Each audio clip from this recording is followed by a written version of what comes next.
It was in 1991 that we created Duke Nukem and released it to the world as a side-scroller, and it was a huge hit. Our inspiration back then was comic books because we always felt like if you focus on the character, there's no end of stories. Duke does it his way, and his way is very entertaining.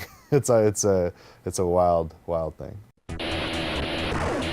The original name for the game was actually called Heavy Metal, and the idea was to have sort of an anti-hero who was very much sort of a renegade in society and sort of, an ex-military guy who went rogue.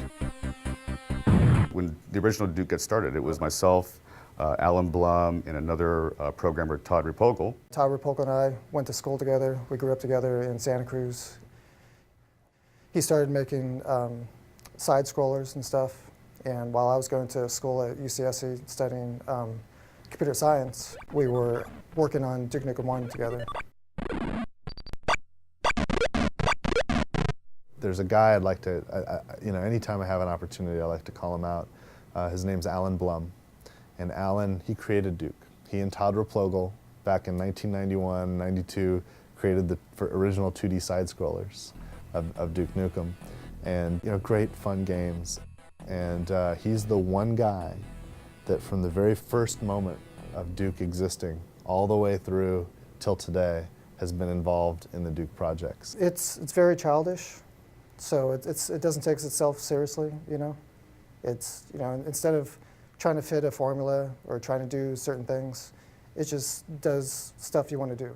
Duke Nukem has always been about the character, and we were focused on that at the beginning. It was difficult to bring it out with the side-scrolling, simple technology in which we couldn't have voice work and so on. Actually, the voice started with Duke Nukem 2. At the opening cinematic, he says, "I'm back." Todd Repogel, the original Duke Nukem programmer, came to me and just asked about doing a voice because he wanted Duke Nukem to sound like, at least then anyway, sounded like a cross between McBain and Arnold Schwarzenegger. Those were my instructions, and I just said 2 words. I said, "I'm back."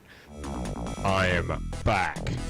The original Duke that Todd and I were working on didn't really work well, and when George joined the company, he actually spent several nights kind of redesigning, and back in those days, it's like, it was EGA and very pixelated stuff, but he gave Duke his little smile and gave it the yellow haircut and everything, and kind of really made the character look the way he still looks today. What?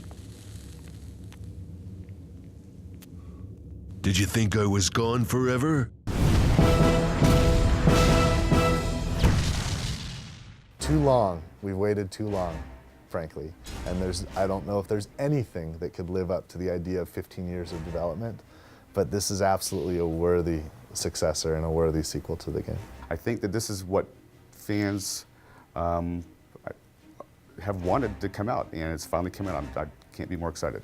If you're a Duke fan, and especially you're one of the fans that hang out on the 3D Realms forums for all that time, refusing to give up, refusing to, give in to the naysayers or whatnot, you're going to have a blast with this because it is a hell of a lot of fun.